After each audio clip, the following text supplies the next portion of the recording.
Nga regjia më bëjnë shenjë që do kem Merita Mekomark Bajraktari nga Washingtoni. Nuk e di nëse kam. Merita, përshëndetje. Përshëndetje. Si e njërë dhe a ke votuar?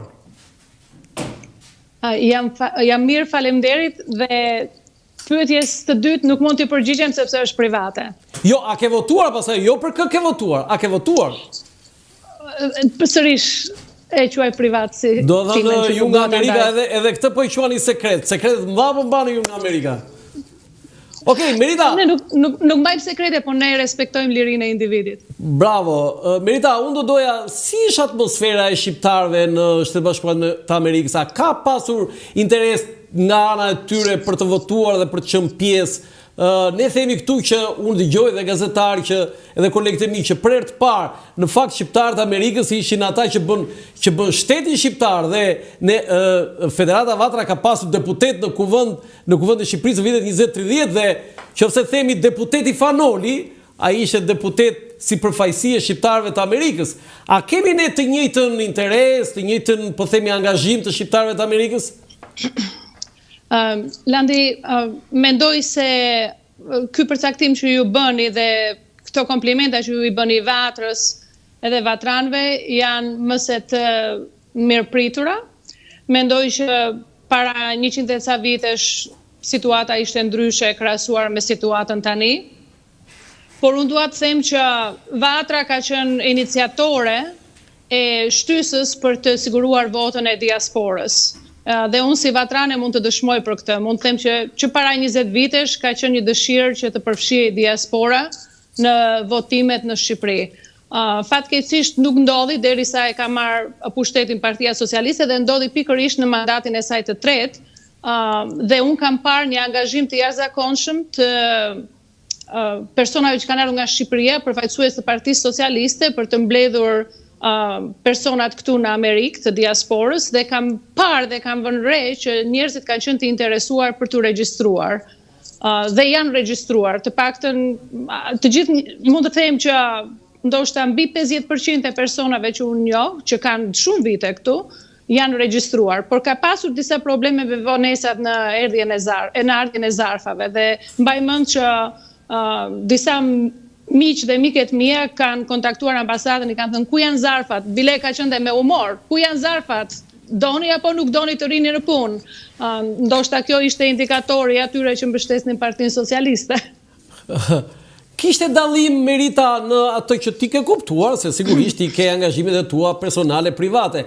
Kishte dallime midis, po themi, partive politike PD, PS me diasporën në kontakte aty, apo njësoj erdhën, njësoj kontaktuan? Mendoj që Partia Socialiste ka qenë më organizuar në mbledhjen e simpatizantëve të saj, të paktën nga ato që kemi vënë re ne, sepse ndoshta dhe burimet financiare mund të jenë më të shumta, mund të jenë më të forta, por edhe mund të them që nuk mund të them që Partia Demokratike, por mund të them të gjithë forcat e bashkuara të së djathtës, edhe ata kanë ardhur dhe kanë bërë takime dhe kanë kërkuar votën, po mendoj që mund të them që angazhimi i Partisë Socialiste ka qenë në një farë mënyrë disi më në avantazh në mbledhjen e simpatizantëve. A ka pasur persona, mund të themi, të së djathtës që kanë shkuar te tubimet e Semajtës apo Anasjelltas? Mund të them që të së djathtës kanë shkuar në tubimet e aktivistëve të Partisë Socialiste. Nuk e di nëse kanë ardhur pjesëmarrës të Semajtës që mbështesin kauzën e Majt në Shqipëri në tubimet takimet e PD-s. Do nga mbështetësit PD-s kanë shkuar te PS-s. Po kanë shkuar sepse kryeministri ose si themi Partia Socialiste është partia në pushtet dhe kanë dashur të dëgjojnë programin, kanë dashur të dinë për çfarë po flitet, për çfarë premtimi, edhe të përballen. Edhe ndoshta ju keni parë në televizion disa konfrontime që janë bërë, sepse fatkeqësisht ndasia ideologjike që ka ekzistuar në Shqipëri, që thuash është domethënë është trashëguar, është sjell këtej, nuk është se ka ndryshuar. Megjithatë, ne këtu duam, siç e tha dhe parafolsi tjetër, duam një përmirësim të imazhit të Shqipërisë, duam një përmirësim të vendit, duam një përmirësim të kushteve ekonomike, duam një përmirësim të të njerëzve të mos nuk duam që njerëzit e rinj të ikin në emigracion. Ne më shumë na dhëm Shqipëria se sa na dhëm politika, po kur vjen puna pasaj për votim, ke të majtët dhe të djathtët siç janë në Shqipëri edhe këtu. Merita, me atë që ti përfaqëson, me atë që ti je, unë sa të njoh si një aktiviste e jashtëzakonshme e Federatës Vatra, po po themi një nën Terez mund të quaj ty. Unë do doja që ti ishe në parlamentin shqiptar në kuptimin e përfaqësimit siç ka ndodhur në vitet 20-30. Pra, po shtroj një pyetje, si është më mirë që ju të diasporës, shqiptarët e diasporës, të votoni duke u bashkangjitur qarqeve, pra juve me origjinë nga qarku i Korçës të votoni atje ku keni pasur dikur të vendbanimin, apo ju të keni përfaqësinë tuaj, pra komuniteti shqiptar në Amerikë të ketë 1 apo 2 deputet në parlament. Si është më efektive? Së pari Landi, unë dua që ju të tërhiqni atë supozimin që bët, sepse Nën Tereza është shenjtore e jashtëzakonshme, dhe sikur të isha unë sa një pikë e vogël e oqeanit terezian, do të më mjaftonte për jetën e këtushme dhe për jetën e pastajshme. Dhe ju falenderoj për konsideratën dhe ju falenderoj për gjithë këtë kompliment madhështor, sepse më tronditi pak në fakt. Dhe unë mendoj, Landi, që çdo gjë që diaspora mund të bëj, diaspora mund të përfaqësohet në mënyrën se si i shërben më mirë popullit shqiptar. Si do të ishte më mirë? Në qoftë se një përfaqësues i diasporës shkon dhe është deputet, kujt do t'i shërbej ky deputet? Kujt do t'i shërbej? Do t'i shërbej ne këtu në Amerikë për shembull, ne paguajmë taksat këtu. Ne e mbajmë të përgjegjshëm përfaqësuesin ton që është ose në nivelin shtetëror ose në nivelin federal. Ne nuk kemi, si të thuash, pjesëmarrje aktive në jetën shqiptare në kuptimin që ne nuk jemi të ndikuar direkt, sepse ne jetën e kemi të organizuar këtu ku jemi.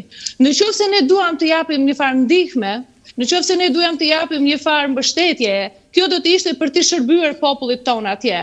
Dhe për një person që të vinë nga diaspora dhe të shërbej popullit atje, do të jetë një, si të thuash, angazhim i jashtëzakonshëm, sepse jetën shqiptari e filloi në Shqipëri, fatkeqësisht e vazhdoi jashtë në emigrim, mund që të ketë shkuar në Greqi, Itali, Gjermani dhe pastaj ka përfunduar në Amerikë.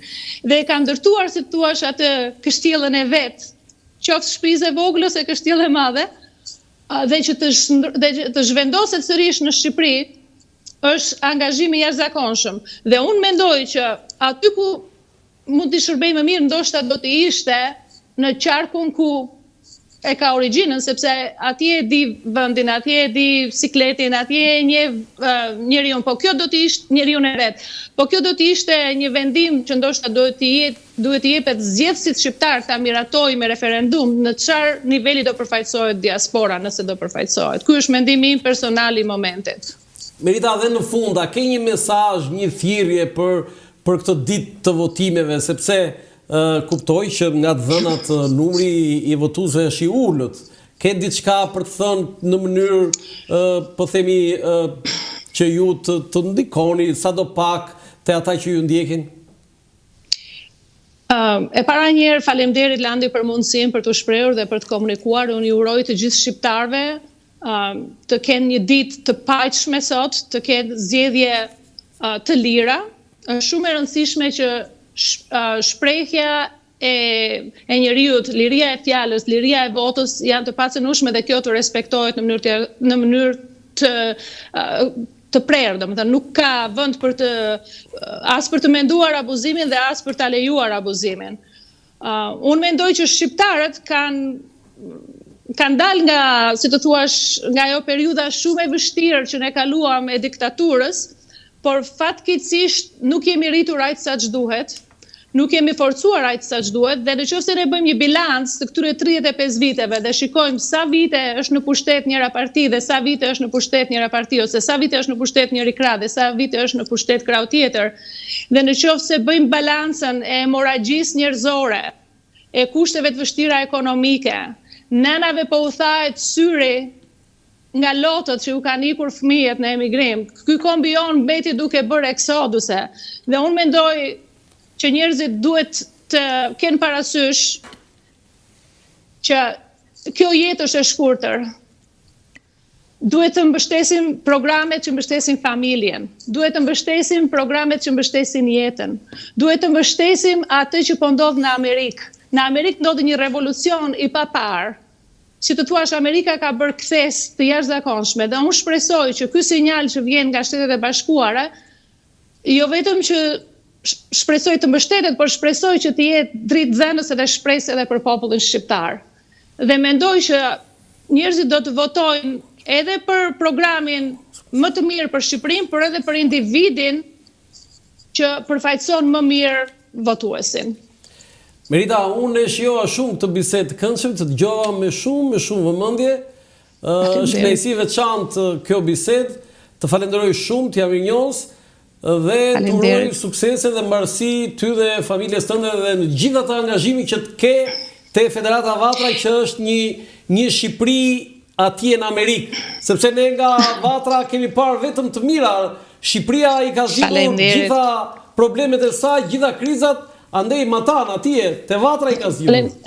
Faleminderit Landi, dhe unë dua t'ju përshëndes dhe juve, se ju jeni me të vërtet gazetar dhe jeni me të vërtet drejtues emisiones talk show, dhe ne kemi, si thua, lidhjen disi të gjatë ndër vite, por unë ju çmoj edhe si historian, pasi unë i kam librat tuaja, ju me shkrimet tuaja dhe me mbledhjen dhe jam shumë mirënjohëse. Dhe gjithashtu dua t'ju uroj të gjitha nënave në Shqipëri gëzuar ditën e nënës. Unë e di që ju ndoshta nuk e festoni, po këtu në Amerikë sot festohet. Kështu që ju uroj të gjithave bekimet e Zotit dhe faleminderit për amësinë. Faleminderit dhe për nënën. Ne mund të festojmë çdo festë që mund të ketë çdo vend të botës. Kështu që i bashkohemi patjetër asaj që ju thatë. Të falenderoj shumë Merita. Mirupafshim dhe shihemi në biseda tjera. Studio.